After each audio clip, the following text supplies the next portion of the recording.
I am so excited to play this game. I hope you guys are too. Oh, here comes the fool. What's going on?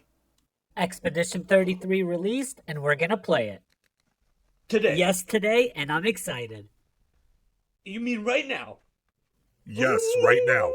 Calm down, I'll be right back. Where is this fool going?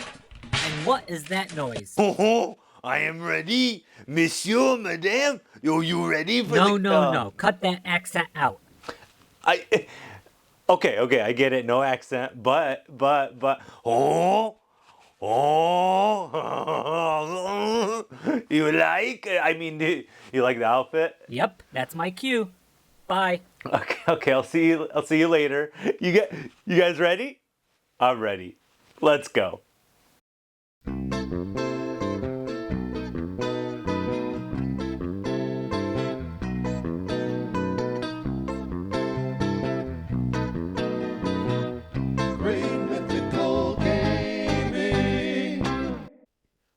Yo, I have been so excited to talk about this game. About a year ago, my friend messaged me and said, "Hey, this game is going to come out, and I think you would really like it." And lo and behold, he was right. And guys, I'm going to give you a full review of this game. And honestly, even though I am really excited, I will not fluff it up. Unless you want to be fluffed. Let me know in the comments if you want to be fluffed, and I'll reach out to you personally. Other than that, I'm going to give you a full review of the story and what I thought of it, and if I understood the heck out of it, the gameplay, and the combat. Honestly, guys, I'm so excited. I'm excited. I hope you're excited, and we're gonna have a fun time. I mean, we're gonna have a time. It's time will pass. You can determine if it's fun or not, but time will pass, and that is the truth. Clair Obscur dans des gros pas. I just want you guys to know that the costume came with a hat, but it doesn't work well with the green screen, so we're not going to use that. But I've stood in front of this screen and this camera for about an hour now trying to decide, how do I share the story with you guys? Is it going to be exciting enough? Am I exciting enough? Do I even know how to speak English? But I've come to one conclusion. I'm going to share the story and the gameplay the only way I know how. And I hope it's enjoyable. But I want to welcome you guys to Lumiere. The story... Wait, what is the story? Oh crap, how could I forget this story? Where are the notes? Where?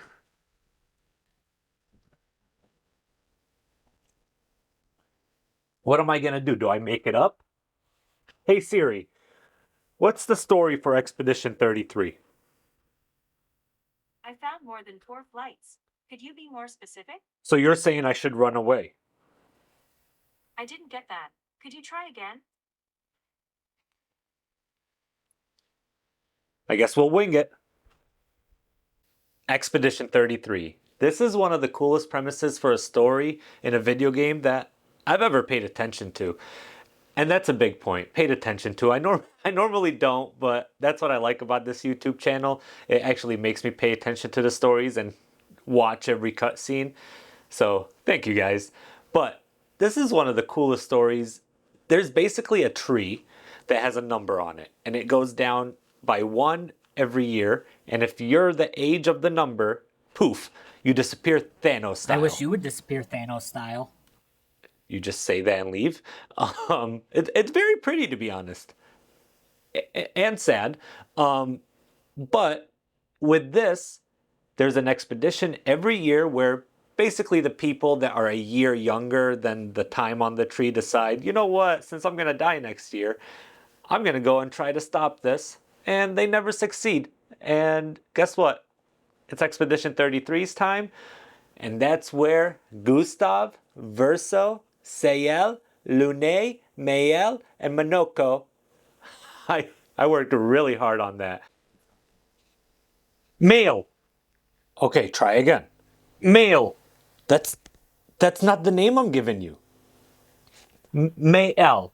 That's not even the one we're working on. Male. Repeating yourself will not fix it. Oh my god, how dumb could you be? Mal. You get one more try. Mul. Now, at the start of the expedition, the paintress wakes up and she kills everybody that's 33 years old. And that's how the expedition starts, with our captain Gustav, who is 32 years old, Lune, who is 32 years old, Sayel, who is 32 years old, and Mayel, who is 17. For some reason, she decided to go on the expedition, and in my opinion, she's the main character of the story, even though the trailers and everything has portrayed Gustav as the main character. But I'll tell you guys, there hasn't been one character that annoyed me, and that's huge. Oh, you annoy me a lot. Oh, so that's what we're doing now. You just pop in, say something rude, and You disappear. really need to stop complaining, and you do not look good in that outfit. Okay, I mean, stay and fight at least. But they were all really, really cool, and I didn't skip one cutscene. Unable to paint another death. Let the stars no longer be hidden by her oppressive silhouette. Art is subjective. At least that's what I'm told, because I don't have one artistic bone in my body. But I do know one thing: the goal of the expedition, and that is to stop the paintress so they can all live, because they believe she's the bad person. But here's the thing, she's really not. She's a grieving mother who misses her son, and the only thing that she has to remember him by is a canvas. And she trapped herself willingly in this canvas that we call Lumiere. Now, her husband doesn't want her to grieve in this canvas, and he decides, I'm going to destroy this canvas. And he does something called a gommage, and that's what we call the Thanos snap. Now, if you look at the premise, basically she's the one trying to protect the canvas, but she doesn't have enough power. And sooner or later, Renoir, which is the dad, will destroy the canvas, and everybody in Lumiere will end up passing away. But they don't know that. And let me just say one thing, because I don't really know art, but I do know women. And how could somebody be the big bad when they're this thick? I will say, I did go into this story thinking it was going to be probably too emotional, too much on the nose, but it wasn't. It was really well done. It had me grabbed in a chokehold, and it did not let me go. And it had on one of these gloves because I don't know who was choking me. And if anybody knows who they are, have them call me, because they have really soft hands. But I'm trying to be as spoiler free as possible. I'll tell you what, it smells spoiled in here. Ignore him. But Gustav, the paintress, Rinwell, they're all awesome, but nobody compares to Mael. And she doesn't even know it, but she's the main character. And I actually like that the whole time through the story, you're thrown curveballs. At some point, you lose some characters and you're not sure what the heck is going on, only for you to fall in love with the other characters that you have. I mean, I thought that was really cool, and I usually have a problem with JRPGs sticking to one, group of characters and never switching out. But I played with all of them, and I think the game did that very well. We only need to incapacitate him. We'll find a way to kill him. So was the story good? Short answer, yes. Long answer, incredibly good. From all the main characters that they were able to pull off, to the multiple endings that made me wish that there was more, to not once wanting to skip a cutscene, which to me is a great, great compliment. The amount of cutscenes I've skipped should be really studied. But honestly, guys, I tried not to spoil too much, even though I did. I really think you should go out and experience this story yourself, because there aren't many games where the story is like this. It's not a big king or the devil that wants to destroy the world. No, that's not what it was. It was very in its own world, and I guess artistic. But yeah, I would honestly, if I was to rate it Dave Portnoy style, I would say 8.9 out of 10 for the story. Now, as good as the story was, and it was good, That's not what normally grabs me. What normally grabs me is the gameplay and combat. And this game has got a lot of it. I mean, for me, whether I'm climbing every rock in a Zelda game to find treasure, or fighting every enemy in Elden Ring to get the loot, or farming monsters for 50 hours just so I can beat Penance in Final Fantasy X, that's what grabs me. That's what takes my time. That's what gives me enjoyment. And I did not want to put this game down. Let's start with the gameplay. The world is gorgeous. The traversing is awesome. You get a friend named Esk, and he is basically your horse, and you get to travel an overworld, which, if you've ever played Tiny Tina's Wonderland and Spyro, that's how the overworld to me kind of is. You're tiny in it, and there's little portals that take you into either cities or different areas that's where you're going to traverse. And there are enemies in the overworld, but you can fly, you can swim, and you can run with Esk. And honestly, as much as I want to talk about him, just check this out.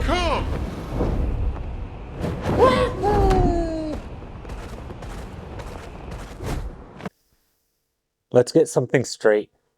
I'm going to ride one of you. One of you is going to be my little bitch. Personally, I don't want Yoshi.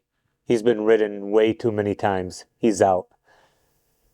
But Unicorn over there, I got my eye on you. All right, class dismissed. I know what you're thinking. The world is cool, but there's probably not a lot to do. But yes, there is. And I will say this. There are no side quests in this game, at least none that I found. But there is still so much to do and so much to look around. There are hidden treasures, hidden areas, and my favorite, and I know a lot of JRPGs fans' favorite, super bosses.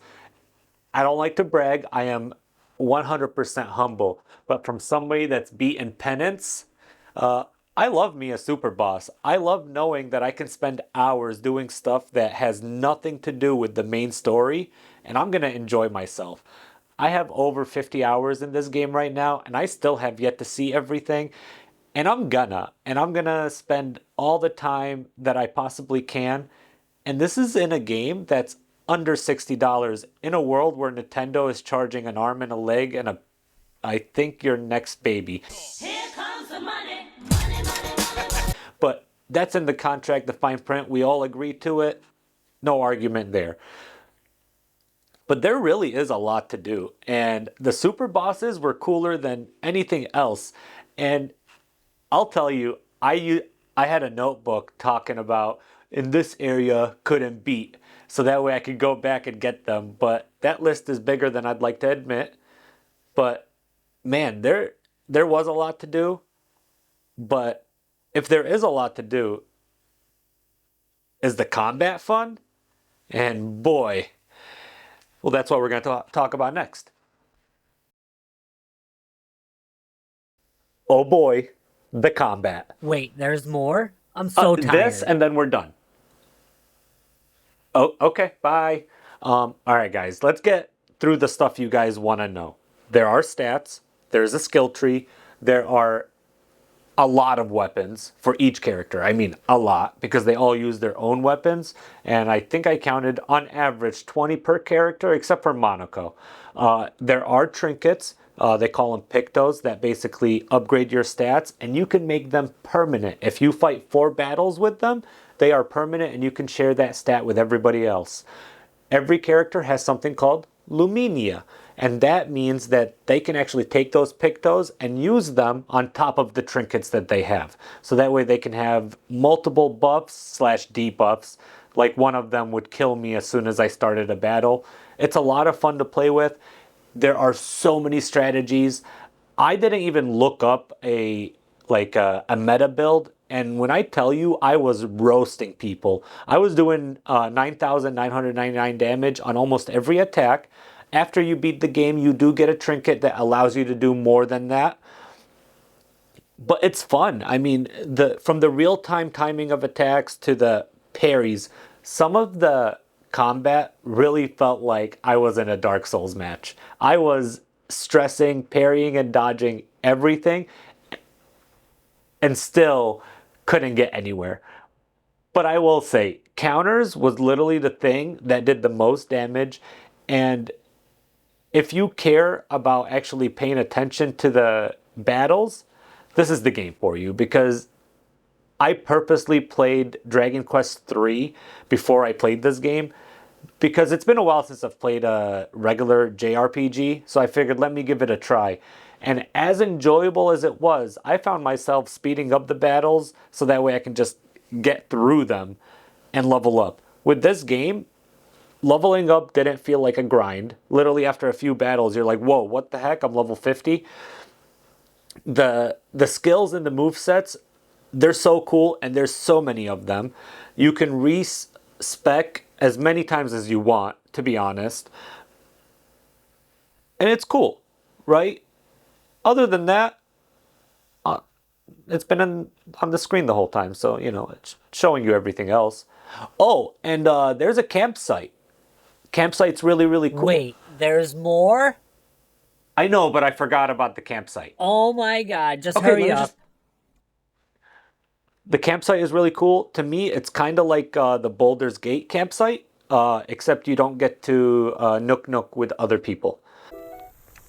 Oh, okay, you seem to have the wrong idea. I am just a humble merchant. Oh! Wow, okay, a cup. Wow. Thank you. A cup. No. I promise you, I tried, but you can build your relationship, have little side content and cutscenes, and you can actually get movesets from them. Gradient movesets, which are the strongest moves in the game, but you can't do them all the time. That's the review. They've grown on you, haven't they? Maybe. They have. So how good is this game? And is it Game of the Year? Everything put together, this is fantastic. I didn't start this channel until after Kingdom Come Deliverance 2 came out, and I already played it. I would say that this game is second to it. I would say Kingdom Come is still in first, in my opinion. But the story was fantastic, an 8.9. But I enjoyed the combat and gameplay more than the story. And if I already ranked the story at an 8.9, I would rank the gameplay a 9. So overall, 8.95 is not a horrible score. It's actually a fantastic score. But this game is great. I really implore everyone to buy it, especially at the price that they're selling it for $50. That's a bargain. You can't beat that. I recommend you go get it. And it seems like thousands of people have already agreed with me. I may be a little late on the review, but I'm more than happy that I did this. And I'll be honest, I'm going to go do New Game Plus too. It's fun, and I want to experience the story again. This time without writing notes. I'll be honest, I have multiple pages of notes, and I feel like I understand the story more than I ever would have if I didn't. But either way, thank you guys for clicking on this video. I really, really appreciate it. See you next time.